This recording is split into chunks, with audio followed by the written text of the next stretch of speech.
ನಮಸ್ಕಾರ, ಮಯೂರ ಟಿವಿಗೆ ಸ್ವಾಗತ. ಇದು ಸುದ್ದಿ ಸಾರ. ನಾನು ನಿಶ್ಚಿತ. ಜಾರ್ಖಂಡ್ ಮತ್ತು ಮಹಾರಾಷ್ಟ್ರ ವಿಧಾನಸಭೆಯ ಫಲಿತಾಂಶಗಳ ಜೊತೆಗೆ 15 ರಾಜ್ಯಗಳ 48 ವಿಧಾನಸಭೆ ಮತ್ತು 2 ಲೋಕಸಭೆ ಸ್ಥಾನಗಳ ಉಪಚುನಾವಣೆಯ ಫಲಿತಾಂಶ ಇವತ್ತು ಪ್ರಕಟ ಆಗಿದೆ. ಅಕ್ಟೋಬರ್ 30ರಂದು ಸಿಕ್ಕಿಂನ 2 ಸ್ಥಾನಗಳಲ್ಲಿ ಸಿಕ್ಕಿಂ ಕ್ರಾಂತಿಕಾರಿ ಮೋರ್ಚಾದ ಅಭ್ಯರ್ಥಿಗಳನ್ನ ಅವಿರೋಧವಾಗಿ ಆಯ್ಕೆ ಮಾಡಲಾಗಿತ್ತು. ಇನ್ನು ಇದೀಗ 14 ರಾಜ್ಯಗಳ 46 ವಿಧಾನಸಭಾ ಸ್ಥಾನಗಳಿಗೆ ಫಲಿತಾಂಶ ಹೊರಬಿದ್ದಿದೆ. ಇನ್ನು ಜಾರ್ಖಂಡ್ ಮತ್ತು ಮಹಾರಾಷ್ಟ್ರ ವಿಧಾನಸಭೆಯ ಫಲಿತಾಂಶಗಳ ಜೊತೆಗೆ 15 ರಾಜ್ಯಗಳ 48 ವಿಧಾನಸಭೆ ಮತ್ತೆ 2 ಲೋಕಸಭಾ ಸ್ಥಾನಗಳ ಉಪಚುನಾವಣಾ ಫಲಿತಾಂಶವು ಇಂದು ಪ್ರಕಟವಾಗಿದೆ. ಅಕ್ಟೋಬರ್ 30ರಂದು ಸಿಕ್ಕಿಂನ 2 ಸ್ಥಾನಗಳಲ್ಲಿ ಸಿಕ್ಕಿಂ ಕ್ರಾಂತಿಕಾರಿ ಮೋರ್ಚಾದ ಅಭ್ಯರ್ಥಿಗಳನ್ನ ಅವಿರೋಧವಾಗಿ ಆಯ್ಕೆಯನ್ನ ಮಾಡಲಾಗಿತ್ತು. ಇದೀಗ 14 ರಾಜ್ಯಗಳ 46 ವಿಧಾನಸಭಾ ಸ್ಥಾನಗಳಿಗೆ ಫಲಿತಾಂಶ ಹೊರಬಿದ್ದಿದೆ. ಈ ಪೈಕಿ ಉತ್ತರ ಪ್ರದೇಶದ 9 ಮತ್ತು ಕೇರಳದ ವಯನಾಡ್ ಲೋಕಸಭಾ ಕ್ಷೇತ್ರಗಳ ಫಲಿತಾಂಶದ ಮೇಲೆ ಎಲ್ಲರ ಕಣ್ಣು ನೆಟ್ಟಿದೆ. ಉತ್ತರ ಪ್ರದೇಶ ವಿಧಾನಸಭೆಯ ಮೈನ್ಪುರಿ ಜಿಲ್ಲೆಯ ಖಾಲಿ ಇರುವ ಕರ್ಹಾಲ್ ಕ್ಷೇತ್ರದಲ್ಲಿ ಬೆಳಗ್ಗೆ 8 ಗಂಟೆಯಿಂದ ಮತ ಎಣಿಕೆ ನಡೀತಾ ಇತ್ತು. ಇನ್ನು ಮತ ಎಣಿಕೆಯ ಆರಂಭಿಕ ಟ್ರೆಂಡ್ಗಳಲ್ಲಿ ನಿರಂತರ ಬದಲಾವಣೆಗಳು ಸಹ ಕಂಡು ಬಂದಿತ್ತು ಎನ್ನಲಾಗಿದೆ.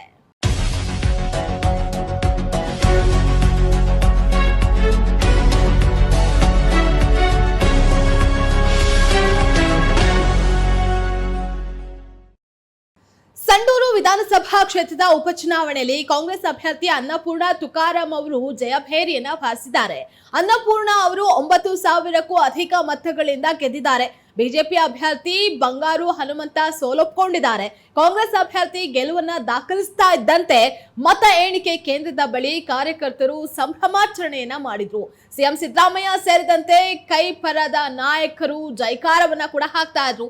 ಇತ್ತ ಸೋಲನ್ನು ಒಪ್ಪಿಕೊಂಡಿರುವಂತಹ ಬಂಗಾರು ಹನುಮಂತ ಧರ್ಮದ ವಿರುದ್ಧ ಅಧರ್ಮ ಗೆದ್ದಿದೆ, ಸೋಲನ್ನ ಸವಾಲಾಗಿ ಸ್ವೀಕರಿಸ್ತೀವಿ, ಕಾಂಗ್ರೆಸ್ ಹಣಬಲದಿಂದ ಗೆದ್ದಿದೆ ಅಂತ ಹೇಳಿ ಅಸಮಾಧಾನವನ್ನ ವ್ಯಕ್ತಪಡಿಸಿದ್ರು. ಜೊತೆಗೆ ಈ ಕುರಿತಂತೆ ಹನುಮಂತ ಅವರು ಮಾತನಾಡಿದ್ರು. ಅಧರ್ಮ ಎಷ್ಟು ಮಟ್ಟಿಗೆ ನಮ್ಮ ರಾಜ್ಯದಲ್ಲಿ ತಾಂಡವಾಡ್ತಾ ಇದೆ ಅಂತ ಹೇಳಿ ಟೀಕೆ ಟಿಪ್ಪಣಿಗಳನ್ನ ಕೂಡ ಹೇಳಿರುವಂತಹದ್ದು.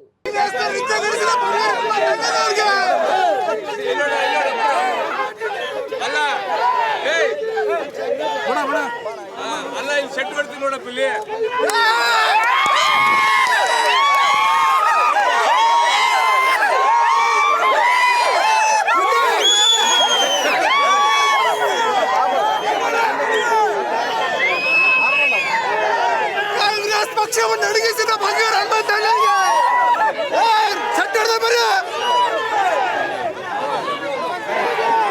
ಕಾಂಗ್ರೆಸ್ ಪಕ್ಷ ನಡಗಿಸಿದ ನಮ್ಮ ಅಣ್ಣನಿಗೆ ಕಾಂಗ್ರೆಸ್ ಪಕ್ಷವನ್ನು ನಡಗಿಸಿದ ಬಂಗಾರ ಹನುಮಂತಣ್ಣನಿಗೆ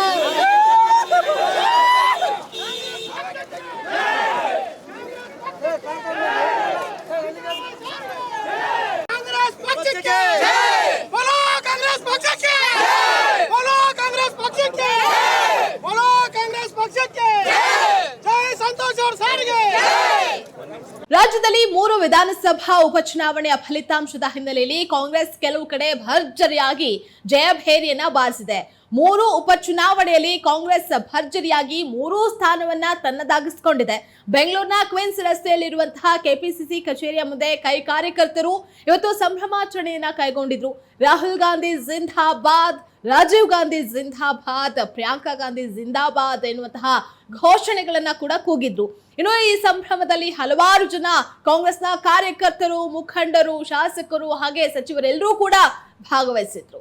जिंदाबाद राहुल गांधी जिंदाबाद प्रियंका गांधी जिंदाबाद प्रियंका गांधी जिंदाबाद राहुल गांधी जिंदाबाद राजीव गांधी जिंदाबाद राजीव गांधी जिंदाबाद इंदिरा गांधी जिंदाबाद राहुल गांधी जिंदाबाद इंदिरा गांधी जिंदाबाद राजीव गांधी जिंदाबाद राहुल गांधी जिंदाबाद प्रियंका गांधी जिंदाबाद प्रियंका गांधी जिंदाबाद मल्लिकार्जुन खड़गे जिंदाबाद मल्लिकार्जुन खड़गे जिंदाबाद मल्लिकार्जुन खड़गे जिंदाबाद डीके शिवकुमार जिंदाबाद डीके शिवकुमार जिंदाबाद सिद्धरामಯ್ಯ जिंदाबाद सिद्धरामಯ್ಯ जिंदाबाद. ರಾಜ್ಯದಲ್ಲಿ 3 ವಿಧಾನಸಭಾ ಉಪಚುನಾವಣೆಯ ಫಲಿತಾಂಶದ ವಿಚಾರವಾಗಿ ವಿಜಯಪುರದಲ್ಲಿ ಸಚಿವ ಶಿವಾನಂದ ಪಾಟೀಲ್ ಅವರು ಪ್ರತಿಕ್ರಿಯೆಯನ್ನ ಕೊಟ್ಟಿದ್ದಾರೆ. 2ರಲ್ಲಿ ಗೆಲ್ಲುವಂತಹ ವಾತಾವರಣ ಇತ್ತು, 3ನೇದು ನಾವು ಗೆಲ್ತೀವಿ ಅಂತ ಹೇಳಿದ್ರು. ನೀವು ನಂಬಲ್ಲ, ನೀವೇನೋ ಎಕ್ಸಿಟ್ ಪೋಲ್ ತೋರಿಸಿದ್ದೀರಾ, ಶಿಗಾವಿಯಲ್ಲಿ ಯಾರೇ ಒಬ್ರು ಮಾಡಿದ್ದಾರೆ ಅನ್ನುವಂಥದ್ದು ಎಲ್ಲ. ಜೊತೆಗೆ ಎಲ್ಲರೂ ಒಟ್ಟಾಗಿ ಕೆಲಸ ಮಾಡಿದ್ದಾರೆ ಅಂತ ಹೇಳಿದ್ರು. ಇಡೀ ಎಲ್ಲಾ ಸಮಾಜದ ಸಮುದಾಯದ ಜನರು ಕೆಲಸವನ್ನ ಮಾಡಿದ್ದಾರೆ. ಚುನಾವಣೆಯಲ್ಲಿ ಇದು ಕಾರ್ಯಕರ್ತರ ಗೆಲುವಾಗಿದೆ. ಜನರಿಗಾದಂತಹ ಅನ್ಯಾಯದ ಬಗ್ಗೆ ಮನವರಿಕೆಯನ್ನ ಮಾಡ್ಕೊಂಡಿದ್ದಾರೆ ಅಂತ ಹೇಳಿ ಕೂಡ ತಿಳಿಸಿದ್ರು. ಬಿಜೆಪಿ ಕಾರ್ಯಕರ್ತರಿಗೂ ನಿರುತ್ಸಾಹ ಇತ್ತು. ಪ್ರತಿ ಬಾರಿ ಬೊಮ್ಮಾಯಿ ಸಾಹೇಬ್ರು ನೀನು ಅಭ್ಯರ್ಥಿ ಅಂತ ಹೇಳಿ ನಮಗೆ ನ್ಯಾಯವನ್ನ ತೋರಿಸೋದಕ್ಕೆ ಜೊತೆಗೆ ಕಲ್ಲನ್ನ ತೋರಿಸೋದಕ್ಕೆ ಹೋಗಿ ಇವರೇ ಈಗ ವರವಾಗಿ ಬಂದು ಬಿಡ್ತಿದ್ದಾರೆ ಅಂತ ಹೇಳಿ ಕೂಡ ಹೇಳಿದ್ದಾರೆ. ವಿಚಾರದಲ್ಲಿ ಕಾಂಗ್ರೆಸ್ ಈಗೂ ಕೂಡ ಸ್ಪಷ್ಟವಾದಂಥ ನಿಲುವು ಹೊಂದಿದೆ. ನಮ್ಮ ಮೀಡಿಯಾದವರಲ್ಲಿ ನಾನು ರಿಕ್ವೆಸ್ಟ್ ಮಾಡ್ಕೊತೀನಿ, ಕಾಂಗ್ರೆಸ್ಸು ದೇಶದಲ್ಲಿ ಅತಿ ಹೆಚ್ಚಿನ ಜಮೀನನ್ನು ಉಳ್ಳವನೇ ಭೂಮಿ ಒಡೆಯ ಅಂಥೇಳಿ ಗಣನೆಗೆ ತೆಗೆದುಕೊಂಡು 20 ಲಕ್ಷ ಎಕರೆ ಜಮೀನನ್ನು ಸಾರ್ವಜನಿಕರಿಗೆ ದೇವರಾಜ ಅರಸ್ ಕಾಲ್ನಲ್ಲಿ ಕೊಟ್ಟಿರ್ತಕ್ಕಂಥ ಪಕ್ಷ.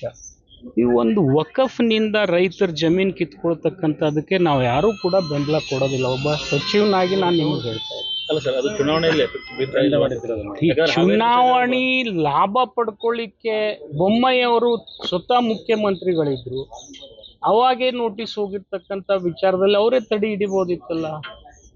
ಹಾವೇರಿಯಲ್ಲೂ ಭಾಳ ಹೈ ಕ್ರಿಯೇಟ್ ಆಗಿದೆ ಸರ್, 2 ತುಂಬ ಗಲಾಟೆ ಆಯ್ತು. ನೋಡಿ, ನೀವು BJP ಅವ್ರಿಗೆ ಬಲ ತುಂಬಕ್ಕೆ ಮೀಡಿಯಾದವ್ರು ಕ್ರಿಯೇಟ್ ಮಾಡ್ತಾ ಇದ್ದೀರಿ. ಅದರಲ್ಲಿ ಸತ್ಯಾಂಶ ಎಲ್ಲಿದೆ? ಯಾವ ರೈತನ ಜಮೀನನ್ನು ಕಿತ್ಕೊಂಡು ನಾವು ವಕಫಿಗೆ ಕೊಡೋಕ್ಕಾಗತ್ತೆ? ಯಾವುದೇ ಒಂದು ಜಾತಿ ಕೊಡೋಕ್ಕಾಗತ್ತಾ? ಇಲ್ಲ, ಅದು ಕಷ್ಟ, ಅದು ಮಾಡೋಕ್ಕಾಗೋದಿಲ್ಲ. ವಕಫದ ಗೆಜೆಟ್ಟು 1964 to 74ನಲ್ಲಿ ಏನಾಗಿದೆ ಅವಾಗಿನಿಂದಾನೇ ಪರಿಶೀಲನೆ ಮಾಡಬೇಕಾಗಿತ್ತು. ಈಗ 3 ಚುನಾವಣೆ ಬಂದಾವ ಅಂತ ತಿಳ್ಕೊಂಡು ಇದನ್ನು ಎತ್ತಾರಂತ ನಿಮಗೆ ನಾವು ಮೇಲೆ ಹೇಳಿದೆ. ನಾನೇ ಹೇಳಿದೆ ಸ್ವತಃ, ಈ ಚುನಾವಣೆ ಮುಗಿದ್ಮೇಲೆ ಅದಕ್ಕೆ ಮಹತ್ವನೇ ಇರಲ್ಲ. ನಾವು ಕೂಡ ಅದ್ರ ಪರ ಇಲ್ಲ. Yes sir, thank you. ಸಾಮೂಹಿಕ ನಾಯಕತ್ವ ಕಾಂಗ್ರೆಸ್ನಲ್ಲೂ ಇದೆ, BJPನಲ್ಲೂ ಇದೆ. ಆದರೆ BJPನಲ್ಲಿ ಸ್ವಾರ್ಥ ಇದೆ, ಕಾಂಗ್ರೆಸ್ನಲ್ಲಿ ನಿಸ್ವಾರ್ಥ ಇದೆ. ಸ್ವಾರ್ಥದಿಂದ BJPಯವರು ನಾಯಕರಾಗಬೇಕು ಅನ್ನೋ ಹುಮ್ಮಸ್ನಿಂದ ಎಲ್ಲರೂ ರಸ್ತೆ ಬದಿಗೆ ನಿಂತು ಜಗಾಡ್ತಾ ಇದ್ದಾರೆ. ಅದು ಅವ್ರ ಸೋಲಿಗೆ ಕಾರಣ ಕೂಡ ಇರಬಹುದು. ಇಂದು 2 ರಾಜ್ಯಗಳ ವಿಧಾನಸಭಾ ಚುನಾವಣೆಯ ಫಲಿತಾಂಶದ ಜೊತೆಗೆ ಕೆಲವು ಉಪಚುನಾವಣೆಗಳ ಫಲಿತಾಂಶವೂ ಹೊರಬಿದ್ದಿದೆ. ಮುಖ್ಯವಾಗಿ ಮಹಾರಾಷ್ಟ್ರದಲ್ಲಿ ಎಲ್ಲಾ ನಿರೀಕ್ಷೆಗಳನ್ನ ತಲೆ ಕೆಳಗೆ ಮಾಡಿರುವಂತಹದ್ದು NDA ಮೈತ್ರಿಕೂಟ ಭರ್ಜರಿ ಗೆಲುವನ್ನ ದಾಖಲಿಸಿದೆ. ಕಾಂಗ್ರೆಸ್ನ ಮೈತ್ರಿಕೂಟ ಮಹಾವಿಕಾಸ್ ಆಘಡಿ ಸಂಪೂರ್ಣವಾಗಿ ನೆಲಕಚ್ಚಿ ಹೋಗಿದೆ. ಸಮೀಕ್ಷೆಗಳ ಪ್ರಕಾರ ಮಹಾವಿಕಾಸ್ ಆಘಡಿ ಸಮೀಪದ ಪೈಪೋಟಿ ನೀಡಬಹುದು ಅಂತ ಹೇಳಿ ಊಹೆಯನ್ನ ಮಾಡಲಾಗಿತ್ತು. ಆದ್ರೆ ಮಹಾರಾಷ್ಟ್ರದ ಮತದಾರ ಕಾಂಗ್ರೆಸ್, NCP ಹಾಗೆ ಉದ್ಧವ್ ಠಾಕ್ರೆಯ ಪಕ್ಷಗಳನ್ನ ಸರಸಗಟಾಗಿ ತಿರಸ್ಕಾರ ಮಾಡಿದ್ದಾರೆ. ಏಕನಾಥ್ ಶಿಂದೆಯ ಶಿವಸೇನೆ ಹಾಗೆ ಫಡ್ನವೀಸ್ ನೇತೃತ್ವದ BJPಗೆ ಭಾರಿ ಬಹುಮತವನ್ನ ನೀಡಿರುವಂತಹದ್ದು ಮಹಾರಾಷ್ಟ್ರದ ಜನ. ಮತ್ತೊಮ್ಮೆ ಸರ್ಕಾರ ರಚನೆ ಮಾಡುವಂತಹ ಅವಕಾಶವನ್ನ ನೀಡಿದ್ದಾರೆ.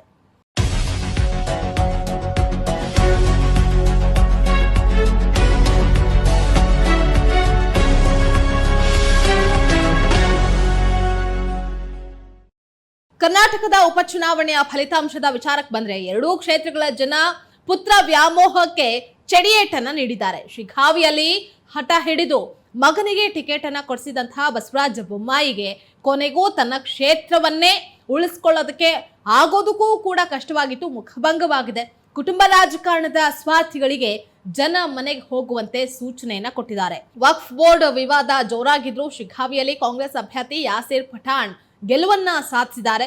ಮಾಜಿ ಮುಖ್ಯಮಂತ್ರಿಯ ಮಗ ಭರತ್ ಬೊಮ್ಮಾಯಿ ವಿರುದ್ಧ 13,000ಕ್ಕೂ ಹೆಚ್ಚು ಮತಗಳಿಂದ ಪಠಾಣ್ ಭರ್ಜರಿಯಾಗಿಯೇ ಗೆದ್ದಿದ್ದಾರೆ.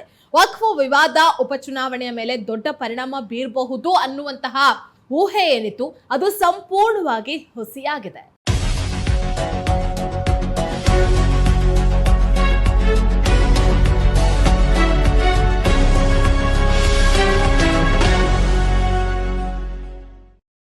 ಉಪಚುನಾವಣೆಯಲ್ಲಿ ಭಾರಿ ಸದ್ದು ಮಾಡಿದಂತಹ ಕ್ಷೇತ್ರ ಅಂತ ಅಂದ್ರೆ ಅದು ಚನ್ನಪಟ್ಟಣ ಕ್ಷೇತ್ರ. ಮೈತ್ರಿ ಟಿಕೆಟ್ ಸಿಕ್ಕಿಲ್ಲ ಅನ್ನುವಂತಹ ಕಾರಣಕ್ಕಾಗಿ ಅಂತಿಮ ಕ್ಷಣದಲ್ಲಿ ಕಾಂಗ್ರೆಸ್ ಪಕ್ಷಕ್ಕೆ ಸೇರ್ಪಡೆಯಾಗಿದ್ರು CP ಯೋಗೇಶ್ವರ್ ಅವರು. ಕೊನೆಗೂ ಗೆಲುವಿನ ನಗೆಯನ್ನ ಬೀರಿದ್ದಾರೆ. ಮತದಾನದ ನಂತರ ಬಹುತೇಕ ಗೆಲುವಿನ ಆಸೆಯನ್ನ ಕೈಬಿಟ್ಟಿದ್ರು CP ಯೋಗೇಶ್ವರ್ ಅವರು. ಈಗ CP ಯೋಗೇಶ್ವರ್ ಅವರ ಕೊರಳಿಗೆ ವಿಜಯದ ಮಾಲೆ ಬಿದ್ದಿದೆ. 7ನೇ ಸುತ್ತಿನ ತನಕ ತೂಗುಯ್ಯಾಲೆಯಲ್ಲಿದ್ದಂತಹ ಫಲಿತಾಂಶ ತದನಂತರ ಯೋಗೇಶ್ವರ್ ಪರವಾಗಿ ಬದಲಾಗಿತ್ತು. ಇಲ್ಲಿಯೂ ಸಹ ಕುಮಾರಸ್ವಾಮಿಯ ಪುತ್ರ ವ್ಯಾಮೋಹಕ್ಕೆ ಜನ ಬೆಂಬಲವನ್ನ ಕೊಟ್ಟಿಲ್ಲ ಅನ್ನೋದು ವಿಶೇಷವಾಗಿದೆ. ಇನ್ನು ಚುನಾವಣೆಯ ನಂತರ ಬಹುತೇಕ ನಿಖಿಲ್ ಕುಮಾರಸ್ವಾಮಿಯೇ ಗೆಲ್ಲಬಹುದು ಎನ್ನುವಂತಹ ವಾತಾವರಣ ಕೂಡ ಇತ್ತು. ಅದರಲ್ಲೂ ಜಮೀರ್ ಅಹಮದ್ ಖಾನ್ ಮಾಡಿದಂತಹ ಎಡವಟ್ಟು ಮೈತ್ರಿ ಅಭ್ಯರ್ಥಿಗೆ ವರದಾನವೂ ಕೂಡ ಆಗಿತ್ತು. HDK ತನ್ನ ಮಗನ ಭವಿಷ್ಯಕ್ಕಾಗಿ ಯೋಗೇಶ್ವರ್ಗೆ ಟಿಕೆಟ್ ಅನ್ನ ಕೊಡದೆ ಪಕ್ಷ ತೊರೆಯುವ ಹಾಗೆ ಮಾಡಿದ್ದಕ್ಕೆ ಈ ರೀತಿಯಾಗಿ ಬೆಲೆಯನ್ನ ತೆರಬೇಕಾಗಿ ಬಂದಿದೆ. ಇನ್ನು ನಿಖಿಲ್ ಕುಮಾರಸ್ವಾಮಿ ಸತತವಾಗಿ 3 ಸಲ ಸೋಲೋದ್ರ ಮೂಲಕ ಹ್ಯಾಟ್ರಿಕ್ ಅನ್ನ ಸಾಧಿಸಿದ್ದೆ ಈ ಚುನಾವಣೆಯ ಮತ್ತೊಂದು ವಿಶೇಷವಾಗಿದೆ.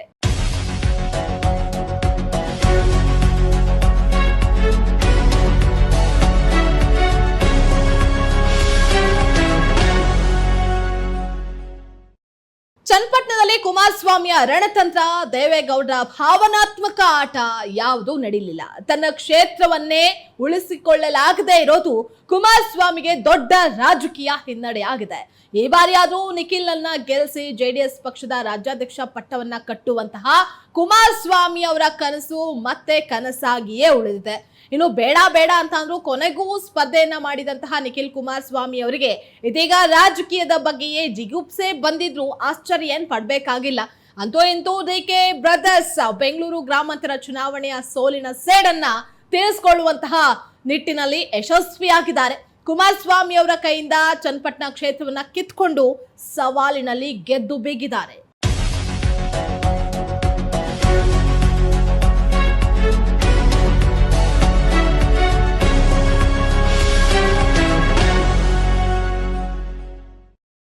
ಸಮಬಲದ ಸ್ಪರ್ಧೆ ನಿರೀಕ್ಷೆ ಇದ್ದಂತಹ ಜಾರ್ಖಂಡ್ನಲ್ಲಿ ಬಿಜೆಪಿ ಮೈತ್ರಿಕೂಟ ಹಿನ್ನಡೆಯನ್ನ ಅನುಭವಿಸಿದೆ. ಕಾಂಗ್ರೆಸ್ ಹಾಗೆ ಜಾರ್ಖಂಡ್ ಮುಕ್ತಿ ಮೋರ್ಚಾ ಮೈತ್ರಿಕೂಟ ಸ್ಪಷ್ಟ ಬಹುಮತವನ್ನ ಪಡೆದುಕೊಂಡು ಮತ್ತೊಮ್ಮೆ ಸರ್ಕಾರ ರಚನೆ ಮಾಡೋದಕ್ಕೆ ಸಿದ್ಧವಾಗಿದೆ. ಎರಡೂ ರಾಜ್ಯಗಳ ವಿಧಾನಸಭಾ ಚುನಾವಣೆಯಲ್ಲಿ ಒಂದು NDA ಪಾಲಾದ್ರೆ ಮತ್ತೊಂದು ರಾಜ್ಯ ಇಂಡಿಯಾ ಮೈತ್ರಿಕೂಟಕ್ಕೆ ಸಿಕ್ಕಿದೆ. ಜಾರ್ಖಂಡ್ ರಾಜ್ಯದ ಮುಖ್ಯಮಂತ್ರಿ ಜೈಲಿಗೆ ಹೋಗಿ ಬಂದಿದ್ದ ಹಿನ್ನೆಲೆಯಲ್ಲಿ ಪಕ್ಷಕ್ಕೆ ಹಿನ್ನಡೆಯಾಗಿ ಅದರ ಲಾಭ ಬಿಜೆಪಿಗೆ ಸಿಗಬಹುದು ಅಂತ ಊಹೆ ಮಾಡಲಾಗಿತ್ತು. ಆದ್ರೆ ಜಾರ್ಖಂಡ್ ಮತದಾರರು ಬಿಜೆಪಿಯನ್ನ ಮತ್ತೊಮ್ಮೆ ವಿರೋಧ ಪಕ್ಷದಲ್ಲೇ ಕುಳಿತುಕೊಳ್ಳೋದಕ್ಕೆ ಆದೇಶವನ್ನ ನೀಡಿದ್ದಾರೆ.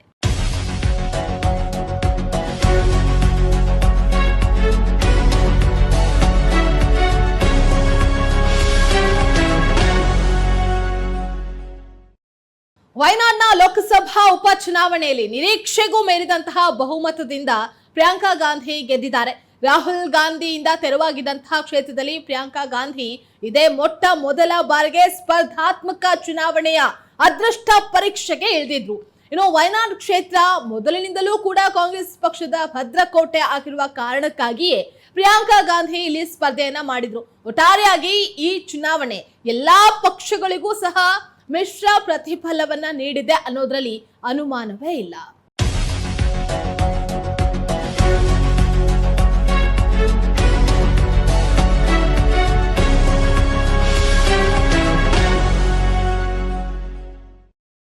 ಇದಾಗಿತ್ತು ಈವರೆಗಿನ ಸುದ್ದಿ. ನಿಖರ ಸುದ್ದಿ, ಪ್ರಖರ ವರದಿಗಾಗಿ ನೋಡ್ತಾ ಇರಿ ಮಯೂರ ಟಿವಿ.